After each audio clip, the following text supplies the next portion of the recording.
ল্যাংটা মসজিদ নাম শুনছেন হয়তো অনেকেই, কিন্তু কখনো বিবেককে প্রশ্ন করছেন মসজিদের নাম আবার ল্যাংটা হয় কিভাবে?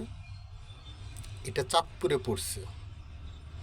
সুলেমান শাহ ল্যাংটা বাবার মসজিদ, তার মাজারের সাথে এই মসজিদটি অবস্থিত।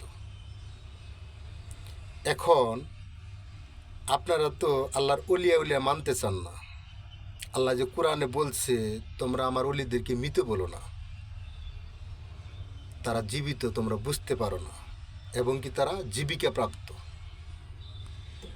তা আপনি একটু খেয়াল করে দেখেন ভাই, মাজারে যদি যান আপনি দেখবেন তার উসিলা করে হাজার হাজার লক্ষ লক্ষ মানুষ ওইখানে খাইতে পারতেছে। অনেকের কর্মসংস্থান হচ্ছে, যা দিয়ে সে তার সংসার চালাচ্ছে। একটু বিবেককে প্রশ্ন করুন।